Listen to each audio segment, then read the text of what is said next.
그러면 지금부터 한번 얘기 시작해 보도록 할게요. 오늘 저희가 지역 소멸을 일과 삶을 재구성함으로써 넘어설 수 있을까? 이런 이야기를 좀 해볼 텐데요. 처음에는 지역 소멸이 일단 어떤 상태인지 좀 알아야 될 것 같아요. 사실 말은 많이 들었지만 실태를 잘 모르는 분들이 많으신데 차미숙 선생님하고 다른 선생님께서 아는 부분을 쭉 많이 말씀을 해주실 거고요. 그래서 실태를 좀 파악해보고 두 번째로는 그러면 어떤 해법을 가지고 이 문제를 해결해 나갈 수 있을까를 생생한 현장의 이야기를 중심으로 해서 사례 중심으로 이야기를 나눠보고요.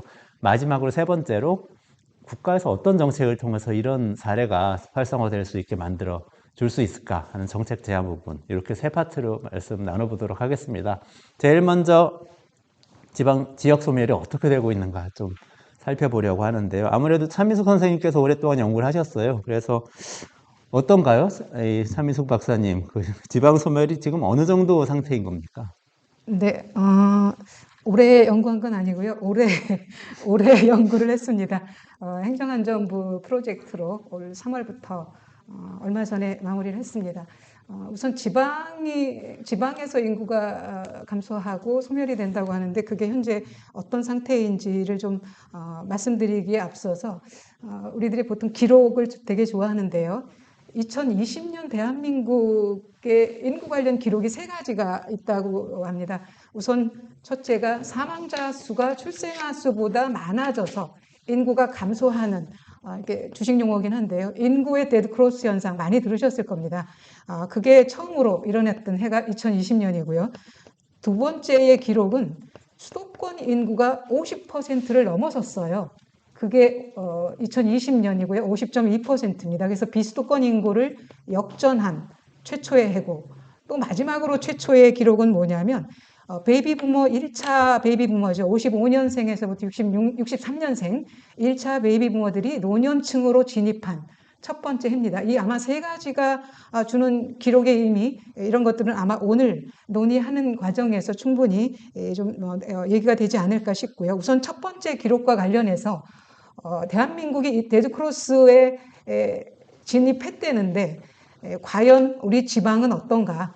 국가 전체적으로 총량으로 데드크로스에 직면한 게 2020년이고요.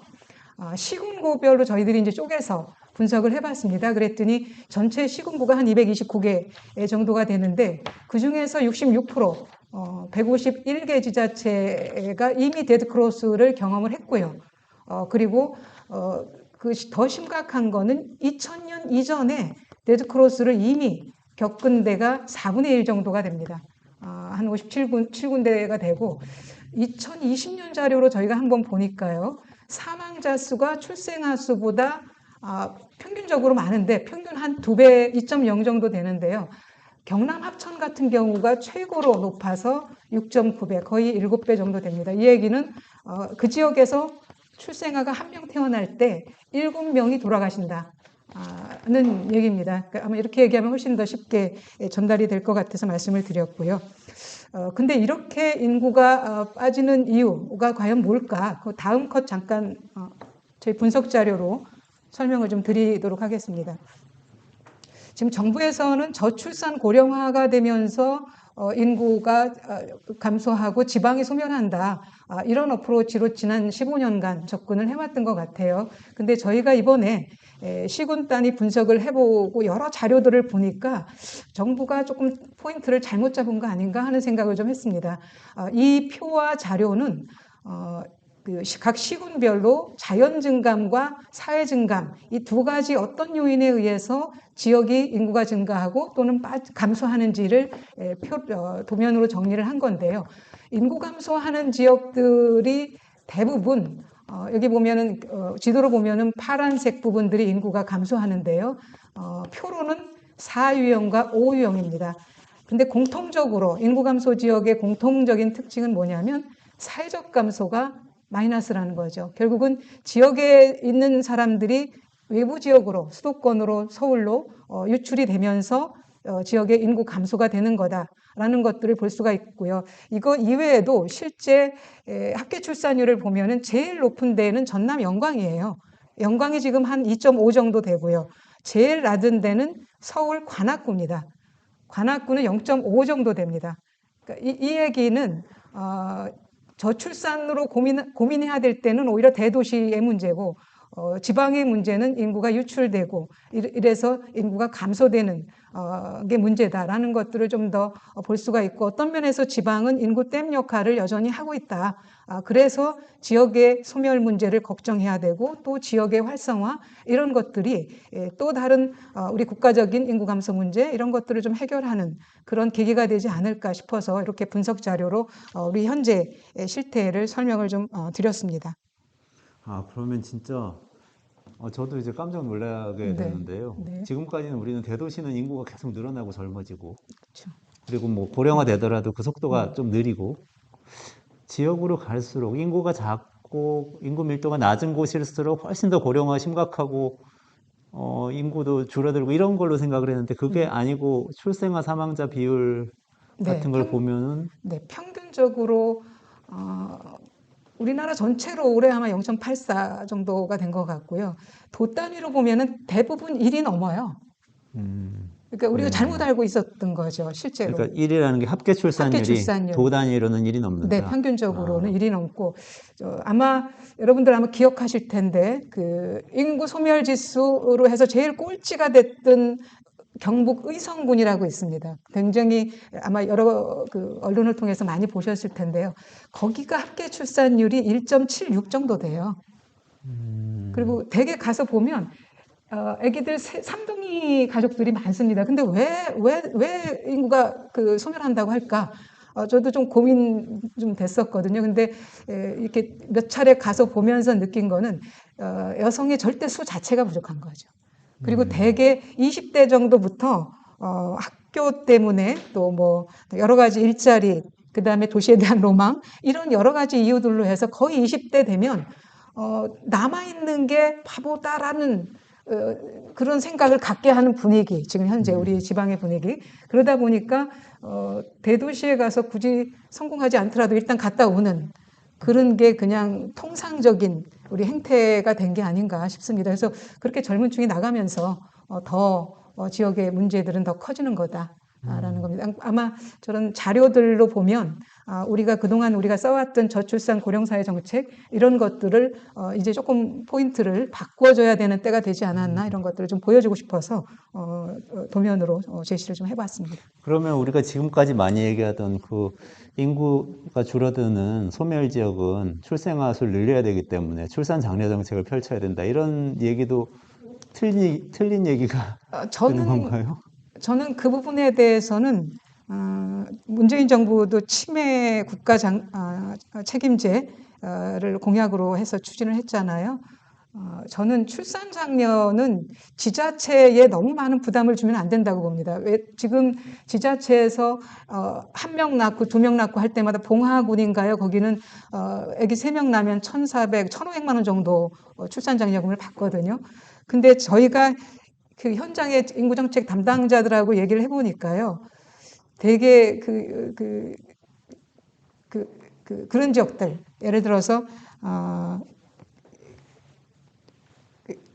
깜빡했는데, 출산 장려를 하다가 보니까 옆에 지자체에서 자꾸 이렇게 돈을 막 올리는 거예요. 장려금을. 경쟁적으로. 네, 경쟁적으로. 네네네. 출혈 경쟁을 하는 거죠. 그러다 보니까 옆에 있는 지자체는 굉장히 재정적으로 어렵지만 어떻게 따라갈 수가 없어요. 너무 어렵기 때문에. 그래서 저는 그 담당자들하고 이렇게 얘기를 들으면서 출산 장려야말로 국가의 역할이 아닌가. 이제는 국가가 해야 될 역할이 뭐고 또 지자체가 해야 될 역할이 뭔지를 조금 좀 가름말을 타야 되지 않을까 하는 생각이 들고요. 지역 소멸, 지방 소멸과 관련해서는 지역의 여건은 지자체가 제일 잘 알거든요. 그리고 자기네 지역을 특화시킬 수 있는 방향도 제일 잘합니다. 그래서 그런 쪽에 조금 더 집중하도록 하는 게 그 중요한 일이 아닐까 하는 생각을 좀 하고는 있습니다. 네. 네. 이건 흥미로운 말씀을 해주셨는데, 다른 선생님들 의견도 좀 궁금해요. 그러니까 지방은 지금 인구댐 역할을 하고 있다. 출산 장려 정책 펼쳐서 아기가 나와도 도시로 이동하기 때문에 문제다. 사회적 이동이 문제다. 인구의 측면에서는 그런 말씀을 좀 해주셨는데, 어떠세요? 현장에서 느끼시기에 또 연구하시면서 다른 선생님들 어떠신지 좀 궁금합니다. 기본적으로 뭐 다른 분들이 말씀하시기 전에 이렇게 생각하실 시간을 좀 벌어드리는 의미로 간략하게 말씀을 드리면, 그러니까 기본적으로 그러니까 밀집도가 굉장히 높은 사회에서는 출산율이 떨어진다는 게 경험적으로 검증이 되기는 했어요. 그러니까 도시국가 단위라고 할 수 있는 싱가포르나 홍콩 같은 지역을 보면 굉장히 출산율이 낮거든요. 그러니까 우리가 서울이 출산율이 낮다, 이것이 그렇게 놀라운 일은 아니에요. 우리나라에만 있는 일은 아니고.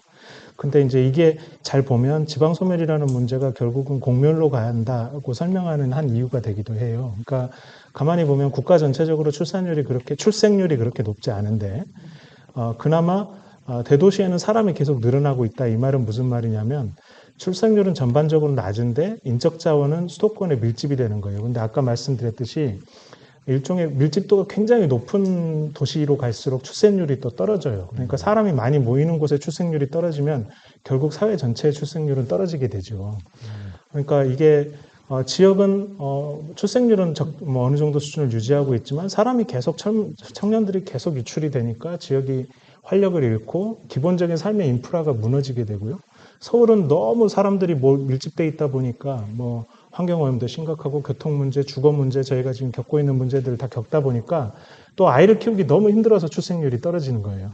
그러니까 결국은 인구 정책이라는 것이 이제 굉장히 여러 가지 것들이 결합이 돼 있는데, 저는 여기에 또 하나 가볍게 좀 보태고 싶은 말씀이, 이 인구 감소 문제는 이 경향을 보면 불평등의 문제이기도 해요. 그러니까 저희가 보면 서울하고 전국 평균하고 1인당 지역 소득 격차가 얼마나 벌어졌나, 이걸 좀 데이터를 보면 2014년에는 서울과 서울 이외의 지역의 1인당 지역 소득 격차가 한 368만 원 정도였어요. 근데 2019년에 766만 원이 됐어요. 지금은 아마 더 커졌을 겁니다. 그리고 이게 이제 1인당 지역 소득 격차인데, 자산 격차로 가면 서울의 아파트 가격이 폭등했기 때문에 더 심할 수도 있어요. 교육 격차의 문제도 있어요. 저희가 지방 거점 국립대 9곳의 신입생 자퇴율을 보면 지난 10년 사이에 한 3배 가까이 늘었다고 해요. 그러니까 교육의 격차도 심각해지고 있는 거예요. 그래서 이런 문제들이 다 결부되어 있는 문제여서 또 오늘 이야기하는 지방소멸 문제가 굉장히 어려우면서도 중요한 문제다, 이런 생각이 듭니다. 관련해서 아까 이제 지역 격차 말씀하셨는데, 어떻게 보면 이게 국민으로서의 권리를 균등하게 보장받지 못한다는 차원에서 또 일종의 사회적 배제의 한 단면이 아닐까 생각하고요. 저희가 꼭 인구학적 문제가 아니더라도 저희가 국가 균형 발전 계획에 보면 이게 품격 있고 안정된 삶을 누구나 누릴 권리가 이제 모든 지역에 있다고 하지만, 실제로 이 지방 정부들이 처해 있는 상황을 보면 인구학적으로 뭐 초고령화율이 너무나 높고, 또 사실 이제 초고령화의 문제는 결국 돌봄으로 이어지거든요. 돌봄이라는 것은 돌봄을 제공할 인력, 또 인프라, 또 특히 이제 건강과 관련한 의료 인프라 같은 것이 굉장히 중요한데, 저희가 농촌 지역으로 갈수록 이런 게 굉장히 부족하기 때문에 실제로 그 인구의 문제를 떠나서도 이미 그곳에서 살고 계시는 분들의 삶의 질이 굉장히 열악하다. 그래서 이제 젊은 인구들이 그곳에서 자신들의 미래를 본다면 상당히 그것을 떠날 수밖에 없는 선택이고, 자식들의 미래를 위해서도 도시로 보낼 수밖에 없는 그런 삶이 반복되는 것이 아닌가 싶어요. 그래서 사실은 이 지방 쇠퇴, 또 지방 정부가 그런 자생력을 갖고 있지 못한 곳에서 뭐 국가가 여러 관점에서 이제 정책을 마련하고는 있지만, 이게 꼭 이제 발전적인 그런 어떤 기능적인 측면만 필요한 것인가 하는 부분에서 조금 더 그 안에 계신 분들의 삶이 어떻게 보면 그 안에서 조금 더 보장받을 수 있는 그런 것들을 우선 보충하는 게 필요하고, 대부분 이제 외부에서 투입되는 그런 정책이나 그런 인프라들이 사실 그 지역 주민의 삶과는 잘 결합이 안 되는 그런 부분이 있어서, 저는 이제 그것이 이제 두 측면에서 지역 발전이나 여러 가지 경쟁력 강화 측면에서 이제 외부 투입도 필요하지만, 또 그 안에 삶의 질을 좀 보장받을 수 있는, 그렇지만 이제 대부분 그런 지방 정부들은 재정 자주도가 너무 낮고, 그렇기 때문에 이제 지역의 요구는 굉장히 높지만 그것을 충족시킬 수 있는 자체적인 여력이 부족하기 때문에, 이것은 진짜 균형 발전 차원에서 이제 이런 국토 발전 이런 것뿐 아니라 그 주민의 삶의 질 측면에서도 또 투입이 필요하고 지방 정부가 이렇게 부담해야 되는 것들이 많습니다. 아까 출산 장려금 이런 것뿐이 아니라 굉장히 많은 사회보장 부분에서 지출이 많기 때문에 이제 중앙과 지방 간에 이런 어떤 복지 재정을 어떻게 이제 분담해 갈 것인가 하는 부분에서도 조금 전면적인 검토가 필요하지 않을까 이런 생각을 해봅니다. 지금 홍선미 교수님께서는 돌봄을 말씀을 해주셨는데요. 조금 이게 돌봄이 뭔지 조금만 뭐가 부족한 걸까요? 일단 저희가 뭐 돌봄하면 저는 이제 이게 생애 돌봄이라고 생각해요. 태어나서부터 부모로부터 돌봄을 받기도 하고 또 최근에 이제 맞벌이나 여러 이유에 의해서 부모로부터의 부양이 어려운 아이들에게 사회적 돌봄을 이제 아동들에게도 제공하지만 또 나이가 들어가면서 노인 어르신들에 대한 이제 돌봄 이런 것들이 필요하고 또 거기에 직결된 게 이제 초고령화 사회로 들어가면서 이 돌봄 인구가 절대적으로 늘어난다는 것이죠. 그래서 이제는 기존의 시스템으로 이게 감당해낼 수 있을까, 지속 가능할까 하는 부분이고 거기에는 이제 돌봄이 바로 건강 유지를 위한 의료 재정과 연결되는 것이고요. 저희가 지금까지는 어떻게 보면 저희가 장기요양이나 건강보험과 같은 기제들이 있지만 이게 상당히 개인의 선택에 의해서 의료 재정이 잘 컨트롤되지 않는 부분도 있었습니다. 이제 기본적인 이런 어떤 의료에 대한 국민적 수요가 늘어날 때 이게 과연 효율적인 의료 재정을 공급할 수 있는 지속 가능한 시스템인가 이 부분도 저희가 지금 살펴보고 있고요. 일단 우리나라가 2025년 인구 20% 이상이 이제 65세 이상의 고령 인구가 된다라는 부분도 있지만 또 저희가 더 관심 있게 보는 건 75세 이상의 후기 고령기 정말 이제 돌봄이 많이 필요한 또 의료 비용이 많이 투입되는 또 복지 측면에서는 혼자 살고 계시는 독거 어르신들의 가구가 이제 늘어나기 때문에 이분들에 대한 또 직접적인 근거리 돌봄 이런 시스템들이 인프라도 부족하고 이건 뭐 도시도 마찬가지이죠. 거기에 이제 또 하나의 문제는 좀 너무 길어질 수는 있지만 이런 시스템들이 굉장히 파편적으로 존재했다는 것이에요. 복지, 뭐 보건 또 저희가 이런 돌봄이 함께 결합된 지원주택 방식들도 다 이제 각기 다른 정책으로 만들어지다 보니까 지역 안에서 이게 좀 융합적으로 전달되는 시스템이 없고 이제 개인으로서는 이런 것들을 충분히 안내받지 못하고 가장 효율적인 선택을 할 수 있는 경로들이 불분명하고 뭐 이런 문제들도 있는 것 같습니다. 의료를 굉장히 중요하게 또 말씀을 해주셨는데요. 말씀하시죠. 제가 관련해서 하나의 수치를 좀 말씀을 좀 드리고 싶은데요. 치료 가능 사망률이라고 하는 수치가 있습니다. 치료가 가능한데 제대로 케어가 안 돼서 적시에 돌아가시는 비율인데요. 서울 강남에 비해서 경북 영양이 거의 4배, 한 3.64배 정도 됩니다. 그러니까 골든타임을 지키지 못해서 강남에 계셨으면 살할 텐데 치료가 돼서 영양에 살고 계시기 때문에 돌아가실 수밖에 없는 그게 지금 우리 대한민국의 좀 현실인 것 같아요. 지금 뭐 덧붙여서 제가 말씀을 좀 드렸습니다.